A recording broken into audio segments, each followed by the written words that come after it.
ગાંધીનગર બાદ હવે પાટીદારો ભાવનગરમાં ભેગા થયા હતા, જેમાં અમુક સામાજિક પ્રશ્નોને લઈને સમાજના આગેવાનોએ ચર્ચા કરી હતી।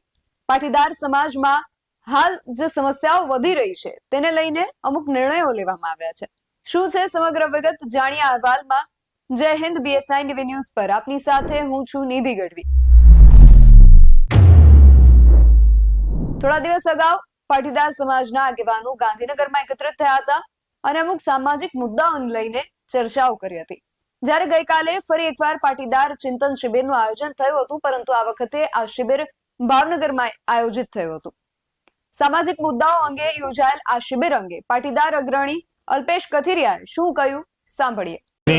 પાટીદાર ચિંતન શિબિર છેલ્લા એક મહિના પહેલા જે દરેક યુવાનો આ મુદ્દે ભેગા થયા હતા અને પછી અલગ અલગ ગુજરાતના શહેરોમાં અને મોટા જિલ્લાઓની અંદર સમાજની જે સાંપ્રત સમસ્યાઓ છે, ચાહે દીકરીની વય મર્યાદાની હોય, ચૂંટણીમાં જે અનામતના લીધે બીજા સમાજને જે નુકસાન જવાનું એ બાબત હોય, ત્યાર પછી લેન્ડ ગ્રેબિંગને લઈ સમાજની જમીનો ઉપરના કબજાના પ્રશ્ન છે, દીકરીઓના પ્રશ્ન છે, ગેમિંગના માધ્યમથી આજે યુવાનોના જે જે આખા એના ખરાબ રીતે ચિતરી અને ગેમિંગના દૂષણોમાં જઈ રહ્યા છે, જેનાથી યુવાધન બરબાદ થઈ રહ્યું છે। આવા ઘણા બધા મુદ્દાઓ છે અને જે તે વિસ્તારની અંદર ત્યાંના સ્થાનિક મુદ્દાઓ પણ હોતા હોય છે।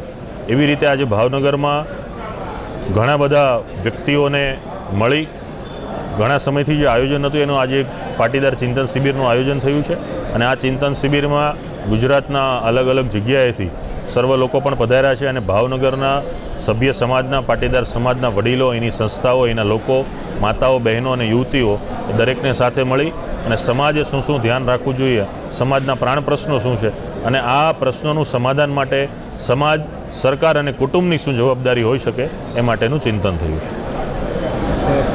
ખાસ કરીને વાત કરીએ કે તમે અત્યારે જે વાત કરી હમણાં તમારા પ્રવચનમાં બધા કરતા હોય તો જે સમસ્યાઓ છે, જે ખાસ કરીને લુખા તત્વોની જે વાત કરી કે લોકો લગાડી જાય છે, તો આમાં સરકારમાં તમે કેમ રજૂઆત નથી કરતા? અને સરકારની જો વાત કરવામાં આવે તો મુખ્યમંત્રીથી લઈને ગુજરાત સરકારમાં, કેન્દ્ર સરકારમાં પાટીદારના અનેક માથાઓ મોટા વ્યક્તિઓ છે, તો ત્યાં સુધી કેમ વાત આ દીકરીવાળો જે પ્રશ્ન છે માત્ર પાટીદાર સમાજની દીકરીનો પ્રશ્ન નથી, લુખ્ખાઓનો પ્રશ્ન છે એ પણ ખાલી પાટીદાર સમાજનો પ્રશ્ન નથી। આજે પ્રશ્ન છે એ દરેક લોકો માટેનો છે। લુખ્ખા તત્વોના કારણે સામાજિક સુરક્ષાનો ભંગ થાય છે, કાયદા વ્યવસ્થા બગડે છે, તો દરેક લોકોને અસર કરે છે। દીકરી છે તો આજે કોઈ પણ મા બાપે મોટી કરેલી દીકરીને કોઈ પણ એવું તત્વ ભગાવીને લઈ જાય કે જેનાથી એના મા બાપને નીચા જોવું થાય અથવા પોતાની ઇજ્જત આબરૂનો સવાલ આવે, ત્યારે દરેકના ઘરે આ પ્રશ્ન સતાવતો હોય છે। પાટીદાર સમાજ આનું ચિંતન કેમ કરે છે? તો કે પાટીદાર સમાજને પણ આ પ્રશ્ન અસર કરે છે, બીજા સમાજને પણ આ પ્રશ્ન તો અસર કરે જ છે। પાટીદાર સમાજ એ કોઈ પણ સામાજિક સમસ્યા હોય, સુરક્ષા હોય, કોઈ બદીને નાથવાનું કામ હોય અથવા કોઈ નવતર પ્રયોગ હોય, ત્યારે આ સમાજ આગળ રહી અને દરેક સમાજનું રક્ષણ થાય માટેનો પ્રયત્ન કરે છે। ઘણા વર્ષોથી તમે સામાજિક જે બદલાવો પણ જોયા હશે, ચાહે કુરિવાજીઓને નાબૂદ કરવાનો પણ પ્રશ્ન હોય તેમાં પણ પાટીદાર સમાજ આગળ રહ્યો છે અને આ દરેક સમાજનો પ્રશ્ન છે। અને આ કોઈ એવો પ્રશ્ન નથી કે પટેલ સમાજના CM હોય, PM હોય કે HM હોય કે આ પ્રશ્ન દૂર થઈ જાય। આખી સામાજિક જે પદ્ધતિ છે એના સિસ્ટમનો નહીં, એના માટે સરકારશ્રીને પણ રજૂઆત કરી છે। આવનારા દિવસમાં જ્યારે એક વખત આવેદનપત્રના માધ્યમથી પણ રજૂઆત કરી છે, હજી સરકાર સાથે મળવાનું થશે ત્યારે પણ આ બાબતે રજૂઆત કરીશું। કાયદાકીય બાબતે એમણે પણ જે ડ્રાફ્ટ કરવા માટેની ટીમ હોય છે એમની પણ સલાહ સૂચન ચાલી રહી છે કે આમાં કાયદામાં ફેરફાર કરીએ તો ભવિષ્યમાં કાયદો ચેલેન્જ પણ ન થાય અને કાયદાકીય જે ફેરફારો છે ટકી શકે એ માટેના અભિપ્રાયો પણ સરકાર લઈ રહી છે। જરૂર પડે ને જ્યારે અમારી સાથે પણ આ બાબતે ચર્ચા વિમર્શ થશે ત્યારે આ બાબતે પણ ફરીથી ચર્ચા થશે। જ્યારે આ પ્રકારના સામાજિક ઉત્થાન માટે, ઉત્કર્ષ માટેના જ્યારે આંદોલનો થયા છે, પછી પાછું રાજકીય કલર પણ આવ્યો છે, તો આવનારા સમયમાં સમાજના હિત માટે આપણે રાજકીય વાત જોઈ દઈએ તો સમાજના હિત માટે, સમાજના ઉત્કર્ષ માટે નહીં, આપની યુવા પેઢી છે, તમારી પાટીદાર યુવા પેઢી છે, અત્યારે જે આંદોલન લઈને નીકળેલા છે, નહીં, અહીંયા જે કોઈ પણ વ્યક્તિઓ આવે છે, કોઈ પણ પક્ષમાંથી આવેલી હોય અથવા સામાજિક વ્યક્તિઓ દરેક પોતાની વાત રજૂ કરે છે, એટલે આનાથી કંઈ ચૂંટણીઓને અસર થાય કે ચૂંટણી માટેનું આ પ્લેટફોર્મ હોય એવી કોઈ વાત નથી. સતીશભાઈ, તમે બધા વક્તાઓએ સારી વાત કરી. માત્ર પાટીદાર સમાજને આનાથી ફાયદો થવાની વાત નથી. જી. બધા સમાજ માટે જે તો તમે ફાઇટ કરી શકો તો સમૂહ ભેગું થઈ શકે, જે નથી ભેગા થઈ શકતા ને એની દીકરી વહી જાય છે. જી.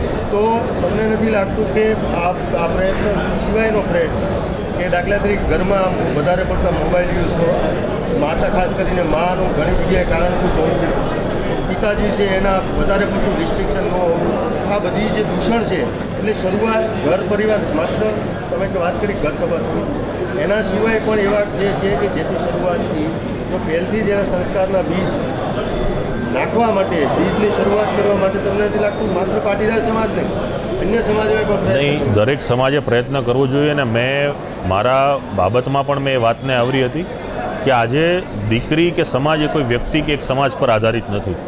દરેક લોકોએ આ બાબતે આગળ આવવું જોશે.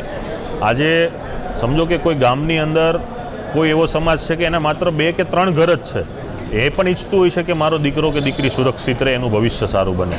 આજે દરેક લોકો માટેની આ જરૂર છે.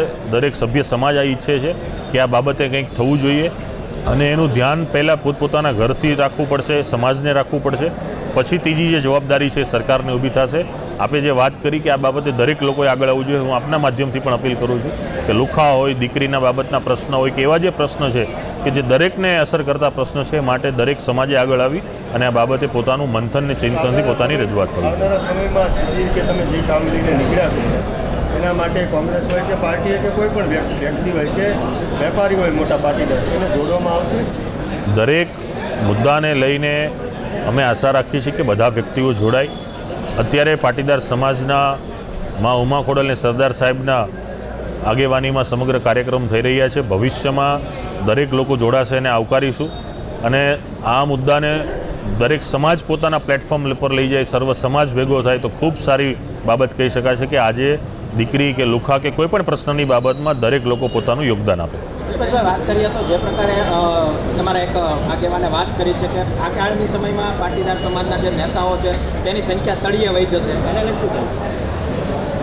એ જે બાબત હતી એ જે આખી રિઝર્વેશનની એક છેલ્લો જે ઠરાવ પસાર થયો ઓબીસી સમાજને લઈને કે જેનાથી આજે આપણે હમણાં જે એક ઇલેક્શન ગયું એમાં જોયું ઘણા બધા એવા ગામો છે કે જ્યાં રિઝર્વેશન હતું પણ એ ગામની અંદર એ રિઝર્વેશનની વ્યક્તિ જ નથી રહેતી, તો ત્યાં ઇલેક્શન પણ નથી થઈ શક્યું.